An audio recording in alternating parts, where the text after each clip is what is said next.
As Tehran flashes smiles at the negotiating table, is Iran really promising to abandon its deadliest proxies, or just repackaging the same networks it has built for decades?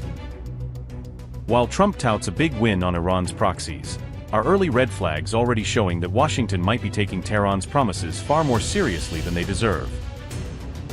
If Iran is now telling Trump exactly what he wants to hear on Hamas and Hezbollah, what actually happens the day after the handshake and the cameras move on? As the USS Gerald R. Ford sails into the Red Sea, are Iran's Houthi allies already testing Trump's confidence, and looking to prove that his proxy win is an illusion?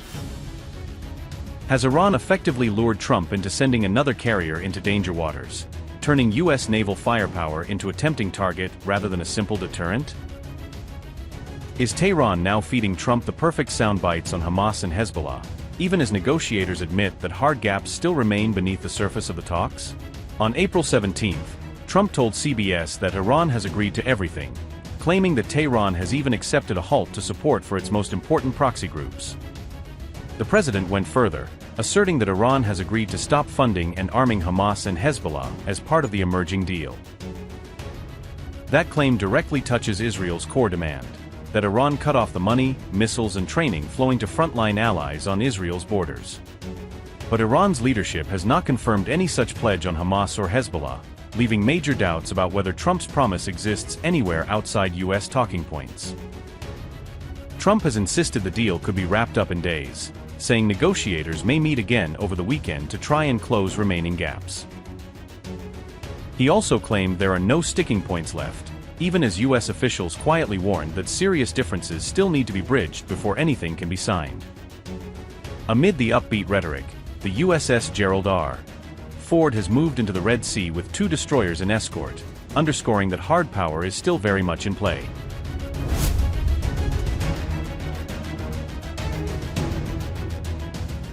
Trump has also floated a plan under which U.S. teams and Iranian officials would work together to remove or neutralize Iran's enriched uranium stockpile. Reports say the idea even extends to excavating nuclear dust from underground facilities hit by strikes, gathering up residue as part of the clean-out. Iran's current stockpile is widely estimated to be enriched to about 60%, just one technical step below true weapons-grade material.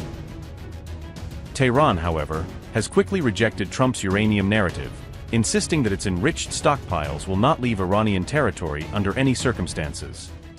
Both in their media and by some U.S. officials, none of them can be confirmed. For example, Iran's enriched uranium is under no circumstances going to be transferred anywhere. Just as Iran's soil is important and sacred to us, this matter is also important to us. So is this completely rejected? The issue of transferring uranium enriched to 60% is not being considered. This issue has never been raised. It has never been presented by us as an option that Iran's enriched uranium would be transferred to the United States. There are various options for resolving issues that are part of our nuclear program, but as I said, the transfer of Iran's enriched material to the United States has never been an option for us. Look, it was very clear who the Iranian negotiators were. The American side was also clear. Therefore, anything stated by U.S. officials outside of that is nothing more than rhetoric. The negotiations in Islamabad were held between Mr. Mohammad Bakr Kalibaf, the Speaker of Parliament, and the other side was the U.S. Vice President, with Pakistan acting as mediator. It is very clear.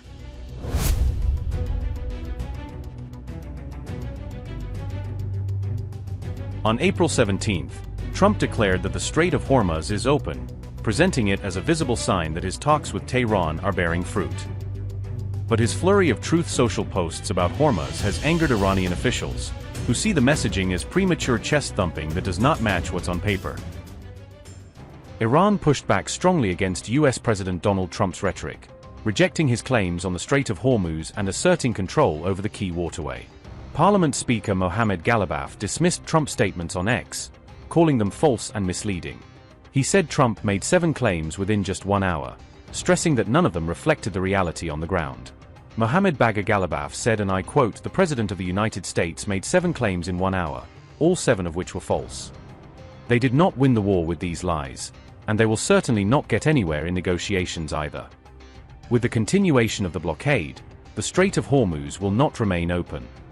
Passage through the Strait of Hormuz will be conducted based on the designated route and with Iranian authorization. Whether the strait is open or closed and the regulations governing it will be determined by the field, not by social media.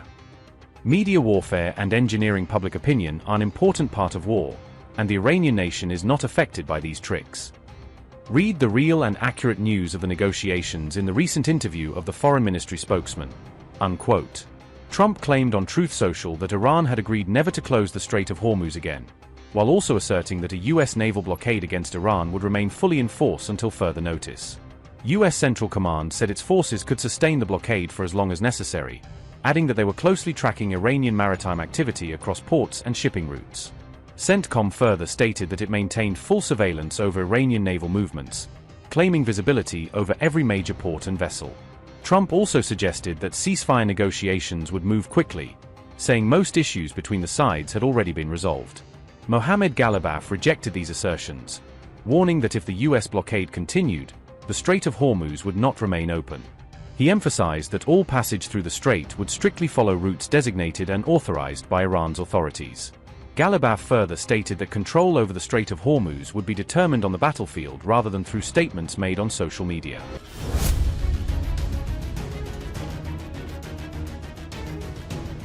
Even as diplomats inch forward in Islamabad and other capitals, Washington continues to quietly build up its military footprint around Iran. U.S. defense officials say the USS Gerald R. Ford has re-entered Middle East waters, putting one of America's most advanced carriers back in the immediate theater. The Ford has transited the Suez Canal into the Red Sea, escorted by the destroyers USS Mahan and USS Winston S. Churchill to bolster its air defense and escort screen.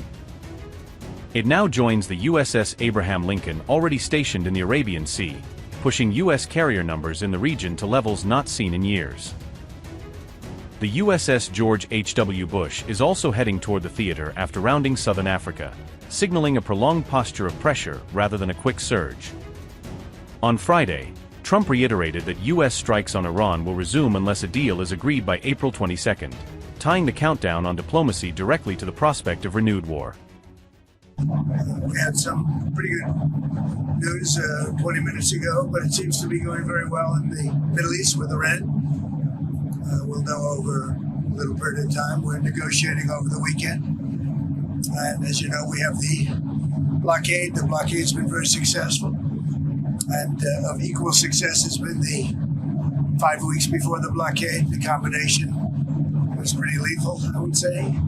So we're going to be knowing very shortly. But we're talking over. I expect things to go well. Many of these things have been negotiated and agreed to. Sir, what was the good news that you had 20 minutes ago? Having to do with Iran. Can you tell us anything about? No, but you'll hear about it. But I just think it's something that should happen. It's something that only makes sense to happen. And I think it will. We'll see what happens, but Sir, I think it will. Have you agreed to sanctions relief earlier than every? So we're going to have a news conference tomorrow. A little unusual. Saturday morning. Is it about Iran? Yeah, exactly. No. Well, it will be. Ultimately, everything's about Iran, I guess. It all morphs into Iran. You're going to be asking questions. But the Iran thing is just going well. Tomorrow is unrelated, but it'll be a form of a news conference. And I think it's going to be something very good for our country. If you don't have a deal by Wednesday when the ceasefire ends, will you extend the ceasefire or will you I don't start know. Maybe not. attacks again? Maybe I won't extend it. Okay. But the blockade is going to remain. But maybe I won't extend it. So you have a blockade, and unfortunately, we'll have to start dropping bombs again. Thank you very much, everybody. Thank you. I think it's going to happen.